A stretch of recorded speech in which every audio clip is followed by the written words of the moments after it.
Praise the Lord. Hallelujah. அந்த காலவேளையில் உங்களை யாவரையும் வாழ்த்துகிறேன். தேவனுடைய மகிமையான பரிசுத்த ஓய்வு நாளிலே சபையாராய், விசுவாசிகளாய், தேவ பிள்ளைகளாய் ஆராதிப்பதற்கு கூடி வருவது ஒரு மிகப்பெரிய கிருபை. கர்த்தர் அதை நமக்கு கொடுத்து ஆசீர்வதிக்கிறார். காலைதோறும் ஒரு கிருபை புதிதாக இருக்கிறது. நாம் எல்லாரும் இணைந்து கர்த்தரை ஆராதிப்பதற்காக கர்த்தர் நம்மளை வேறு பிரித்தார். இந்த ஜனத்தை எனக்கென்று ஏற்படுத்தினேன், இவர்கள் துதியை சொல்லி வருவார் என்று சொல்லியிருக்கிறார். ஆகவே இந்த காலவேளையில் நாம் கர்த்தரை ஆராதிக்கிற ஜனம் பாக்கியம் உள்ள ஜனமாக இருக்கிறோம். உங்களுக்காக இன்றைக்கு பேசுகிற தீர்க்கமான வார்த்தையை பார்த்து ஜெபிக்க போகிறோம். சங்கீதங்களின் புஸ்தகம் 26ஆம் சங்கீதம் 8ஆம் வசனத்தை வாசித்து பாருங்கள்.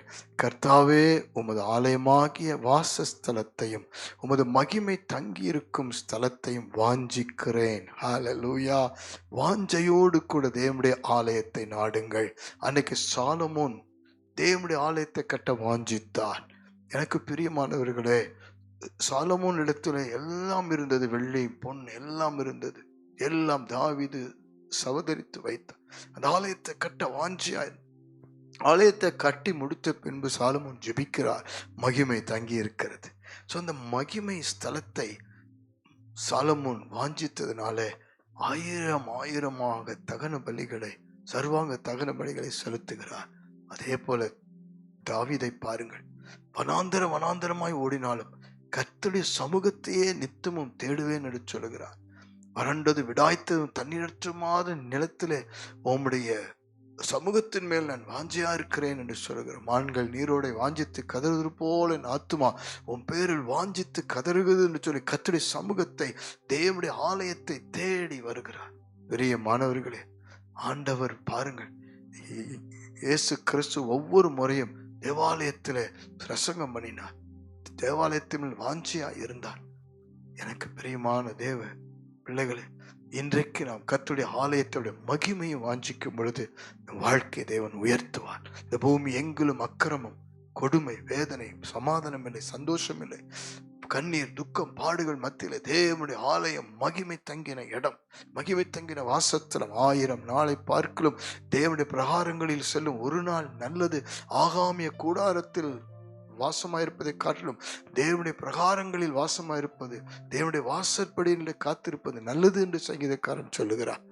ஆகவேதான் இன்றைக்கு நாம் ஆலயத்தை தேடி வர வேண்டும். ஆலயத்தை தேடி அன்றைக்கு போன அத்தனை பேருக்கும் தேவன் விடுதலை கொடுத்தார், ஆசீர்வாதத்தை கொடுத்தார். ஆலயத்தை வாஞ்சிக்கிற பிள்ளைகளுக்கு அற்புதம் நடக்கும். ஆலயத்தில் தங்கியிருக்கிற தேவனுடைய வாசஸ்தலத்திலே வீற்றிருக்கிறதற்கு, காத்திருப்பதற்கு வாஞ்சிக்கிற பிள்ளைகளுக்கு விடுதலை உண்டாகும். அன்றைக்கு லூக்கா 13ஆம் அதிகாரத்தில் 12, 13, 18 வருஷம் கூனியா இருந்த ஒரு பிள்ளைக்கு ஆலயத்தில் விடுதலை கிடைத்தது. அங்கேயே அவள் தங்கியிருந்தாள். எனக்கு பிரியமானவர்கள், இன்றைக்கு ஜெபிக்க போறோம்.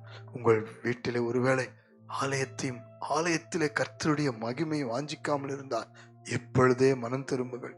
குடும்பமாய் ரட்சிப்பு, குடும்பமாய் தேவனுடைய ஆலயத்துக்குள் வர வேண்டும். இப்பொழுது ஜெபிக்கலாமா?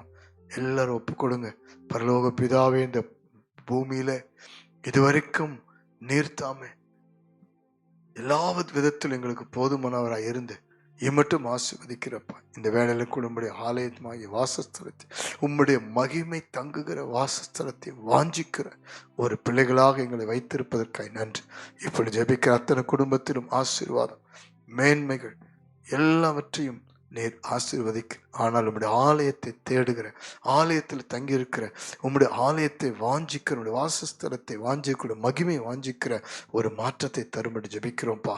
நானும் என் வீட்டாருமோ வென்றால் கர்த்தரை சேவிப்போம் என்று சொன்னபடி ஒவ்வொரு குடும்பத்திலும், குறிப்பாய் வாலிப பிள்ளைகளும் ஆண்டவரே, ஆகாமிய கூடாரம் ஆண்டவரே இங்கும் அங்குமாக அலைந்து திரிந்து ஓடிவிடாதபடி ஆண்டவரே உம்முடைய வாசஸ்தலத்தில் தங்கியிருப்பதை, ஆராதிப்பதை நாடி வர, தேடி வர உதவி செய்யும்படி ஜெபிக்கிறப்பா.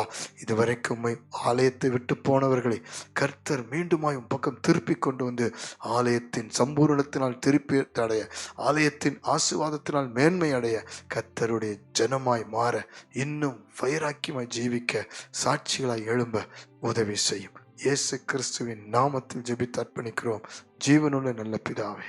ஆமென், ஆமென், ஆமென். God bless you. கர்த்தருடைய மகிமை வாஞ்சிப்போம். கர்த்தர் ஆசீர்வதி.